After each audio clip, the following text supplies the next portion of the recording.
Assalamualaikum dan salam sejahtera. Utama TVS 8 Januari 2021. Anda bersama saya Luqman Muhammad. Dan saya Malisa Sari. Pastinya kami akan bawakan berita lokal terus kepada anda dengan telus dan jelas kepada anda. Kerajaan Sarawak terus komited dalam membangunkan kemudahan infrastruktur di Baleh, terutama dalam menyediakan jaringan jalan raya yang lengkap di kawasan tersebut. Baik, Timbalan Ketua Menteri Tan Sri James Jemuk Masing berkata ia termasuk jalan dari Nangga Mujong ke Sungai Tunoh.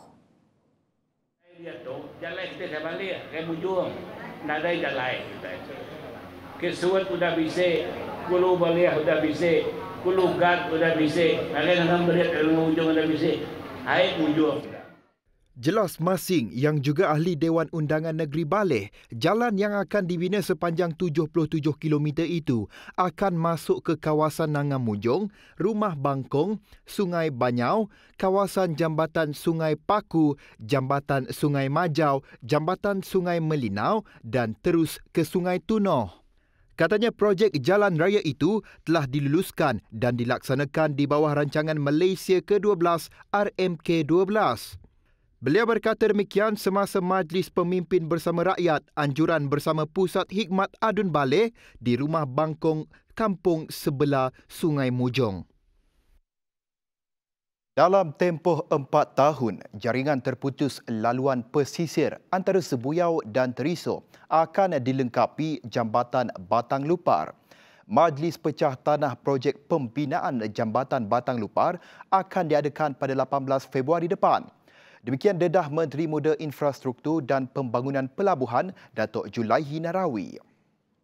Menurutnya, majlis tersebut akan disempurnakan Ketua Menteri Datuk Patinggi Abang Johari Tunopeng dan bakal diadakan di tapak sebenar jambatan itu. Katanya, butiran lanjut mengenai projek tersebut termasuk panjang jambatan, tarikh penyiapan dan kos pembinaan akan diumumkan sendiri Ketua Menteri nanti. Sebelum ini, projek Jambatan Batang Lupar telah diluluskan oleh Kerajaan Persekutuan selain bersetuju kos pembinaan dibayar secara 50-50 bersama Kerajaan Negeri. Bagaimanapun, projek itu dibatalkan oleh Kerajaan Pusat di bawah pentadbiran Pakatan Harapan.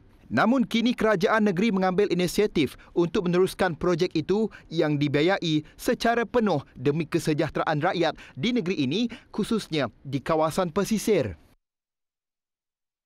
Kementerian Kerajaan Tempatan dan Perumahan dengan kerjasama Lembaga Multimedia Sarawak SMA telah memasang lebih 800 unit kamera litar tertutup CCTV di 200 lokasi sekitar Kuching dan Samarahan. SMA is working with the Ministry of Local Government in Kuching. There are 4 councils involved, in which we will have more than 800 cameras and at 200 sites. Yeah, and this today here is one of the sites. Sejajar dengan agenda ekonomi digital yang dibangunkan Ketua Menteri Sarawak Datuk Patinggi Abang Johari Tun Openg, langkah ini merupakan salah satu usaha bagi merancakkan pertumbuhan ekonomi melalui konsep bandar pintar.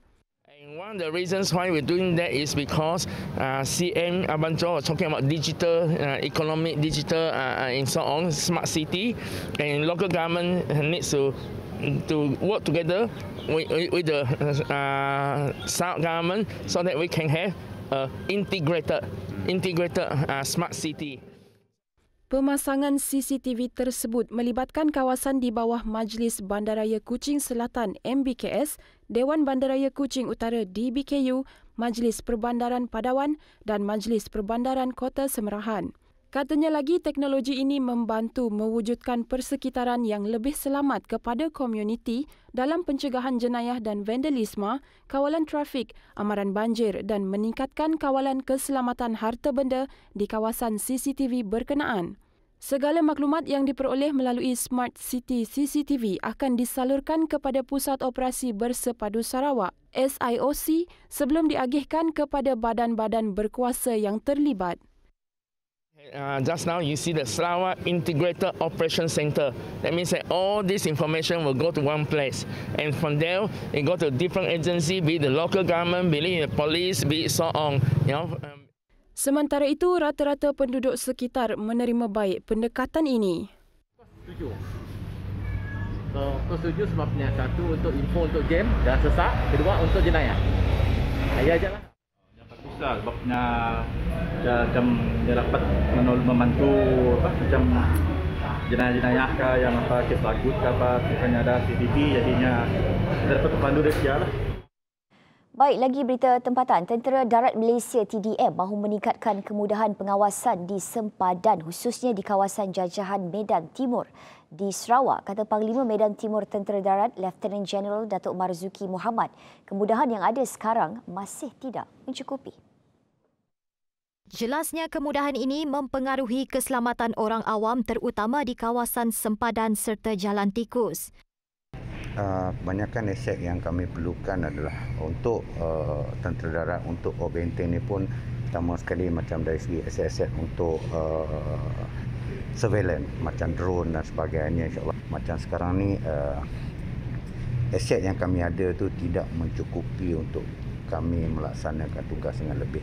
Jadi dengan adanya aset contohnya motosikal, contohnya macam SUV atau 4x4 ke, jadi akan memudahkan lagi kami untuk bergerak lebih jauh dan banyak lagi kawasan yang boleh kami kawal. Beliau berkata demikian ketika ditemui pemberita selepas mengadakan kunjungan hormat kepada Ketua Menteri Datuk Patinggi Abang Johari Tun Openg di Wisma Bapa Malaysia pada Jumaat. Tambah beliau lagi, Kerajaan Sarawak telah bersetuju untuk bekerjasama dalam menyediakan kemudahan itu. Kerajaan Negeri Sarawak bersetuju untuk membantu kami dalam menentukan benda ini. Dan perkara ini insyaAllah saya rasa apabila dapat ini jadi mudah. Kita nak kawal seluruh kawasan ada 1000 km lebih, tak mampu.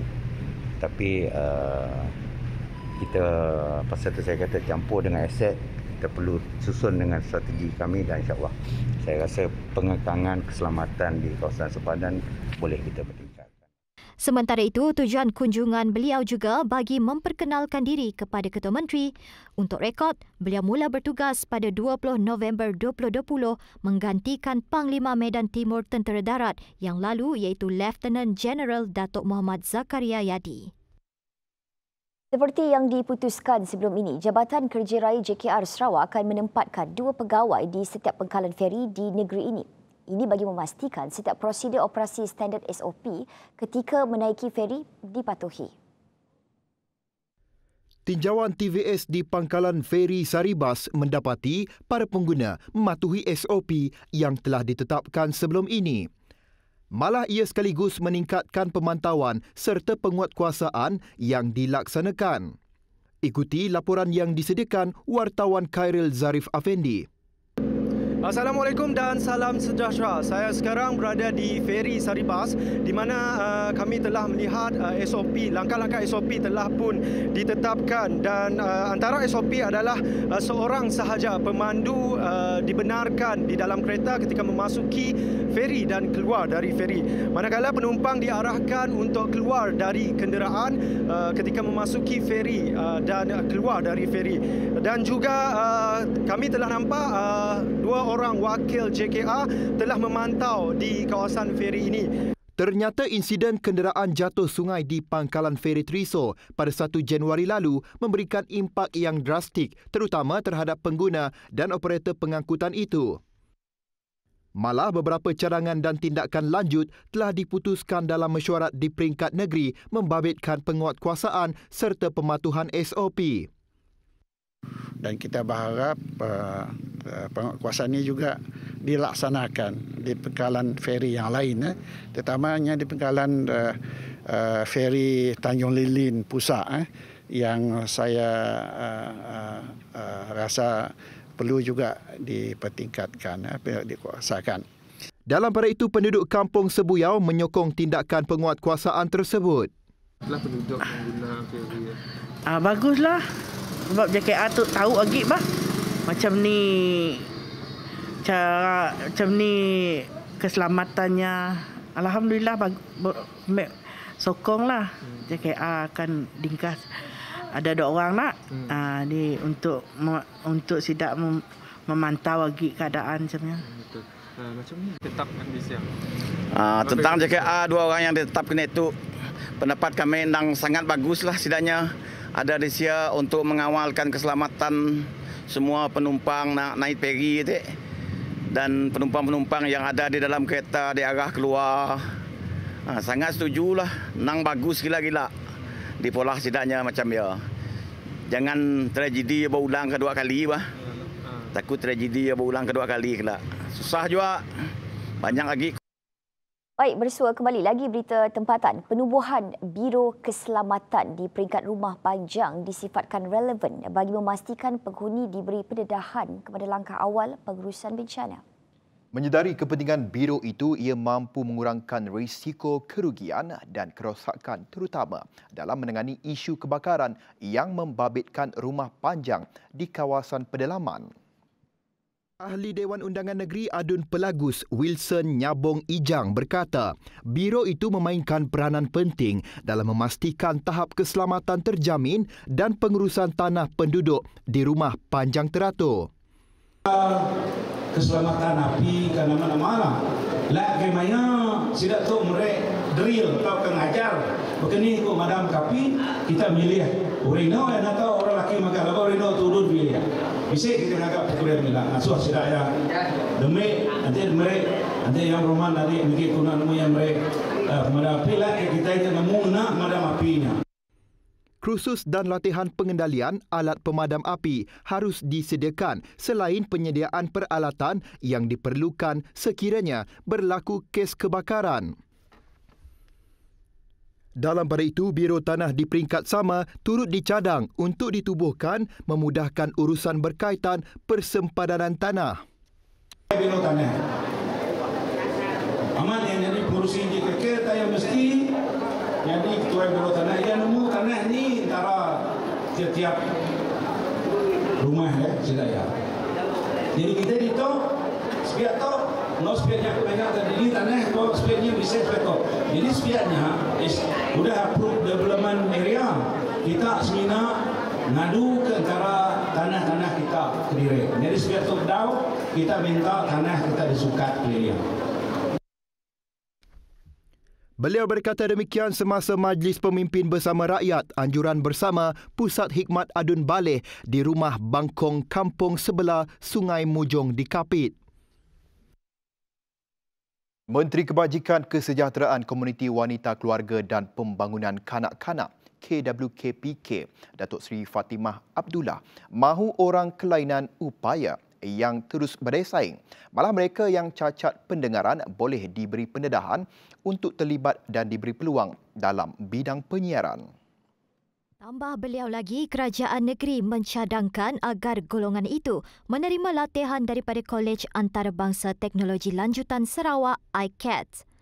Jadi saranan daripada Yang Amat Berhormat Ketua Menteri ialah supaya mereka mengikuti program tersebut di ICAT. Ini adalah, saya rasa ini adalah cadangan yang baik sebab melalui latihan yang disediakan di ICAT, iaitu latihan kemahiran dalam broadcasting, mereka akan dapat pensijilan, ya, sama ada di peringkat sijil ataupun peringkat yang lebih tinggi. Jelasnya lagi, dengan kemahiran yang diiktiraf secara langsung membuka peluang pekerjaan untuk mereka. Akhirnya dapat bekerja dalam bidang yang mereka mempunyai potensi dan bidang yang mereka minati. Dan dengan itu mereka dapat berdikari. Majikan pun boleh bayar ikut ya sijil yang telah diperoleh. Beliau berkata demikian ketika ditemui pemberita selepas mengadakan kunjungan hormat kepada Ketua Menteri Datuk Patinggi Abang Johari Tun Openg di Wisma Bapa Malaysia pada Jumaat. Sementara itu, Pengerusi Persatuan Orang-Orang Pekak Sarawak SSD Wenderin Khoo ketika ditemui berkata dengan bakat-bakat yang ada, pihaknya bercadang mahu mewujudkan filem di masa akan datang. We did propose certain projects which also like involve like broadcasting in the future, because we planning to have like movie, okay, because our deaf they are talented. Some of them they can act, they are involved in drama and performing art as well. Siniawan berkemungkinan menjadi kawasan pertama di bahagian Kuching dilanda banjir berikutan keadaan hujan berterusan sejak kebelakangan ini dan lokasi geografinya yang sangat berdekatan dengan Sungai Sarawak Kanan. Menteri Pengangkutan Sarawak Datuk Lee Kim Shin berkata, berikutan jangkaan itu, penduduk di Seniawan diminta supaya peka terhadap bunyi siren daripada sebuah stesen telemetri di kawasan itu yang memberi amaran apabila paras air sungai mencecah tahap berbahaya dan berkemungkinan berlakunya banjir. Sehubungan itu, pihak Lembaga Sungai-Sungai Sarawak LSS telah diarahkan untuk mengadakan lebih banyak program kesedaran terutamanya mengenai fungsi stesen telemetri berkenaan kepada penduduk yang tinggal di sekitar kawasan stesen itu. Stesen telemetri di Seniawan merupakan antara 22 stesen seumpama itu yang beroperasi setiap hari dan terletak di kawasan tadahan Sungai Sarawak. Dua kaki tangan Bursa Malaysia Berhad didapati positif COVID-19. Susulan itu, kedua-dua kaki tangan berkenaan kini diarahkan menjalani kuarantin di rumah. Bursa Malaysia telah menjalankan pengesanan kontak dan mengenal pasti pergerakan kaki tangan yang dijangkiti itu. Sebagai langkah segera, kaki tangan Bursa Malaysia yang mempunyai hubungan rapat dengan kaki tangan tersebut akan dihantar untuk menjalani ujian dan bekerja dari rumah sehingga keputusan ujian mereka negatif. Bagi melindungi kesihatan dan kesejahteraan pekerjanya, kerja-kerja pembersihan dan sanitasi kini sedang dilakukan. Menurut Bursa Malaysia, syarikat memberi jaminan bahawa bursa saham beroperasi seperti biasa. Tiada gangguan terhadap fungsi penting dan sokongan di bursa dan pelan pengurusan kesinambungan perniagaan telah disediakan oleh pihak bursa untuk memastikan kelancaran fungsi operasi jika berlaku insiden sedemikian. Malaysia merekodkan sebanyak 2,643 kes baru positif COVID-19 pada Jumaat dan ini menjadikan jumlah keseluruhan kes positif COVID-19 di Malaysia adalah sebanyak 131,108 kes. Selangor kekal mencatatkan jumlah kes tertinggi dengan 1,086 kes di mana daripada jumlah berkenaan 904 kes adalah daripada kluster-kluster dan saringan kontak rapat COVID-19 yang masih aktif. Ini diikuti Sabah sebanyak 401 kes dan Johor sebanyak 298 kes. Sementara itu, Sarawak telah merekodkan 16 jumlah kes baharu kes positif COVID-19 pada Jumaat. Kuching misalnya telah mencatatkan sebanyak 10 kes, Miri 4 kes, manakala Semarahan dan Julau masing-masing 1 kes. Pertambahan itu menjadikan jumlah keseluruhan kes positif di Sarawak meningkat kepada 1,196 kes. Dengan itu, daerah Kuching telah bertukar status daripada kuning kepada status jingga berikutan sebanyak 25 kes jangkitan tempatan dilaporkan. Daerah Semarahan juga dilaporkan bertukar status kepada kuning dengan 1 kes baru jangkitan tempatan manakala 31 buah daerah yang lain kekal berstatus hijau. Rentetan daripada kes positif COVID-19 yang membabitkan 7 atlet dan seorang pegawai sukan pada 5 Januari lalu, Ketua Pengarah Majlis Sukan Negara MSN Datuk Ahmad Syapawi Ismail dalam satu kenyataan memaklumkan seramai 5 lagi pegawai MSN disahkan turut dijangkiti wabak tersebut. Menurut kenyataan itu, 3 pegawai MSN yang dijangkiti merupakan pegawai yang terlibat semasa pengendalian proses pendaftaran semula atlet pada 5 Januari lalu. Manakala 2 lagi pegawai diklasifikasikan mungkin mendapat jangkitan dari luar. Dalam pada itu, MSN bagaimanapun telah berbincang dengan mendapat nasihat daripada Kementerian Kesihatan Malaysia menutup tempat pegawai berkenaan bertugas serta-merta untuk proses sanitasi. Tambah Ahmad Syapawi lagi, MSN sentiasa memberikan komitmen sepenuhnya terhadap pematuhan semua prosedur operasi standard yang telah ditetapkan. Kerajaan Korea telah menyumbangkan sebanyak 23,000 kit ujian RT-PCR COVID-19 bersama 23,000 viral transport medium dan dual swab test kepada Malaysia pada Jumaat. Menteri Kesihatan Datuk Seri Dr. Adham Baba turut menzahirkan ucapan penghargaan kepada Kerajaan Korea Selatan atas sokongan dan sumbangan semasa mendepani pandemik COVID-19. Malaysia telah menjalinkan kerjasama dengan Institut Pembangunan Korea Selatan dan Bank Pembangunan Asia dalam program perkongsian maklumat mengenai persediaan Malaysia dan pengajaran daripada pandemik COVID-19. Penubuhan itu bertujuan membantu memerangi jangkitan penyakit dan mengemukakan cadangan penyediaan polisi terutama keupayaan bagi menghadapi kes yang sama. Sehubungan itu, program yang sedang dilaksanakan oleh KSP dijangka akan tamat pada akhir bulan Mei 2021 menerusi 2 bengkel yang akan dilaksanakan dalam masa terdekat. Kerajaan Malaysia juga bercadang untuk meningkatkan kerjasama dua hala dengan Kerajaan Korea Selatan terutama yang berkaitan dengan vaksin COVID-19 melalui sistem pemantauan kebangsaan kedua-dua negara di mana warga negara Malaysia dan Korea Selatan yang menetap di kedua-dua negara akan mendapat manfaat bersama. Terima kasih kerana masih lagi setia bersama kami di Utama TVS. Pasukan Gerakan Am PGA Brigade Sarawak melumpuhkan pembalakan haram di Nangga Lupus di Karawat Sibu selepas berjaya merampas kira-kira 300 tan kayu balak yang dianggarkan bernilai RM556,990. Selain 300 tan metrik kayu balak pelbagai saiz, 3 buah jengkaut, sebuah set jana kuasa dan sebuah mesin pam air turut ditemui pada operasi berkenaan. Komander PGA Brigade Sarawak Senior Assistant Commissioner Mancha Atta berkata, 2 lelaki telah ditahan bagi membantu siasatan. Kesemua penemuan tersebut dirampas dan diserahkan kepada Jabatan Hutan Sarawak Wilayah Sibu untuk tindakan lanjut. Baik, Utama TVS melabuhkan tiranya untuk hari ini, edisi 8 Januari 2021.